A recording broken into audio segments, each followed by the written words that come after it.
Mako-confirm ho ba yan? Yan na.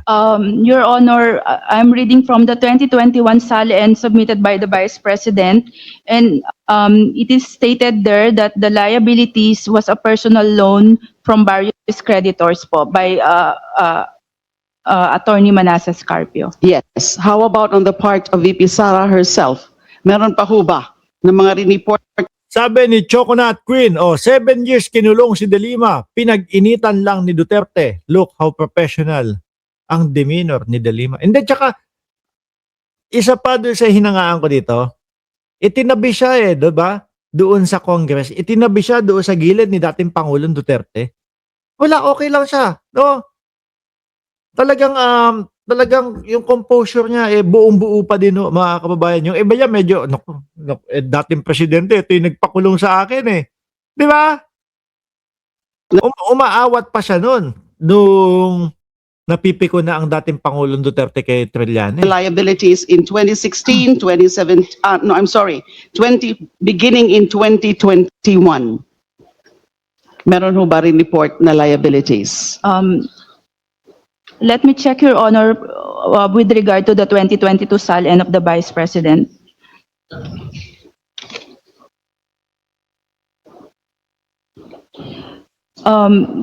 Based on the submitted 2022 SALN of the Vice President, the liabilities stated or declared therein was a personal loan of Manasseh Carpio.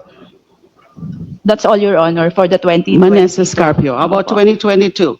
So no VP, no Sara Duterte. For the 2023 SALN, Your Honor,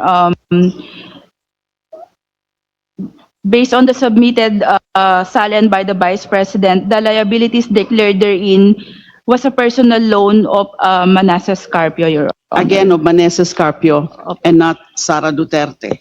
2024, please.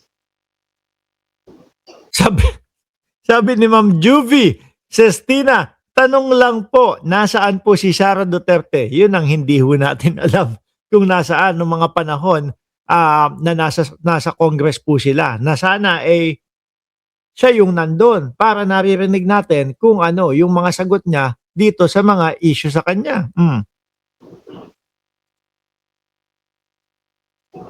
For the 2024 SALN, Your Honor, reading from the submission of the Vice President, the liabilities were declared to be loans of Manasseh Carpio only, Your Honor, from various Again, creditors and only Manasseh Carpio and not Sara Duterte.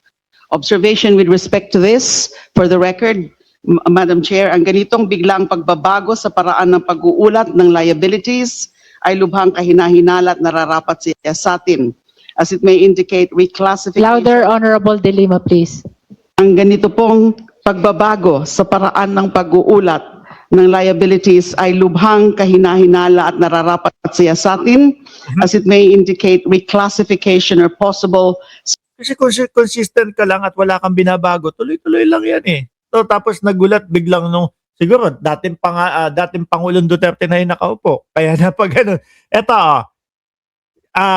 bukod po kay dating Senador Leila De Lima na ngayon po ay Congresswoman, mga kababayan, pati si Joel Chua napa-ediwaw no? Pati po, masasapul po si Baste Duterte dito, mga kababayan. Kasi nandito din yung nandito yung si Percy. Pakinggan nyo ho.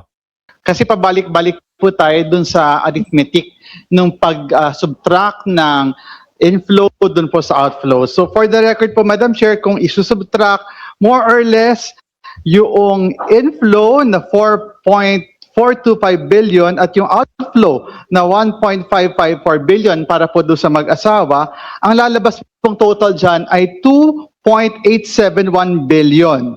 Kaya po kung ibabase po natin sa report na ito, yung 2.871 billion na maaaring naiwan sa kanila, maaaring ala na dyan. Bilyonaryo din, Kasi yun yung sinasabi ng mga DDS. Naku, yung pumasok at lumabas naman yung billion, yung 6.8, 6.7 Yun yung inaano ho, mga kababayan.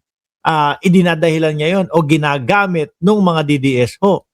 Ay ano po, mas malaki pa doon sa 2.5 billion na budget po ng DOTR para po sa ating fuel subsidy. Pero tandaan po natin, ito pong figure na 2.871 billion, Tapos eto pa ha. Sila SAS nagpo-propose. Si SAS Rogando Sasot nagpo-post, no? Kesyo daw naku, kulang pa yan. kulang pa yan kasi hindi pa daw ho nagbabayad nung imaginary utang ni Congresswoman Luistro at nung kanyang asawa kay Sara Duterte na magkano daw yun? 8 million. So, hindi po ba yun pag-amin? Simpleng pag-amin na talagang alam nila na billion-billion yung mga pera ng mga Duterte? Hindi po ba parang inilalaglag din nila? Oh. Kasi sabi, eto na, yung pera, 6.7. Naku, kulang pa yan kasi hindi pa dyan kasama yung mga yung utang ng mga Luistro. Hindi ba? Parang acceptance na ho yun, mga kababayan. hindi pa po dito kasama yung 791 million na undetermined kung inflow or outflow transactions. Tapos balik po tayo doon sa usapin ng SALN. Sa 2024 SALN po, ang nakalagay na net worth nila ay 88 million lamang. Bilyonaryo pala sila. Sabi nga po ng isang wise man from the 3rd District of Manila kanina, di wow. Ang sabi naman po ng bakla na akbayan, sila na. Sabi nung isang wise man na si Joel Chua, napa-ediwaw. Ano po? Sabi naman daw ho, nung bakla ng akbayan? Bakla ng taga-akbayan, di sila na. Ang tanong ho natin dito, mga kababayan, ano kaya ang masasabi ng Barbie ng Davao, mga bossing? Siyempre, re-rest back po yan, mga bossing. No? Or hindi re-rest back si Barbie. Kasi tinutokso. No? Ang tingin ko ho dyan, mga kababayan, siguro mga 3 o 2 hanggang 3 buwan na tatahimik na naman po si Barbie. Bakit to? Nakalabit na naman po yung gatilyo. No? Yung gatilyo, naaasa rin, bubuskahin, ibabas na naman si Baste kasi naghamon na naman po yung Barbie ng Davao. O yan tuloy, hindi makatulong yung Barbie ng Davao. Yung bakla po ng akbayan, nagsalita na. Ang hihintay na lang po natin, yung Barbie ng Davao, mga bossing. Baste, uy! Paglabas na naman ni Baste, sasabihin na naman niya na. Alam nyo, kaya ako kuminto Kasi alam ko, nagse-self-destruct si Marcos. Alam naman ho natin kung bakit po huminto yung Barbie ng Davao noong mga panahon na yon. Kasi inaasar siya na hindi siya sumipot doon sa paboxing o boxing nila ni General Torre. Yun. Nagpahinga siya kasi binubus ka. Thank you, Madam Chair.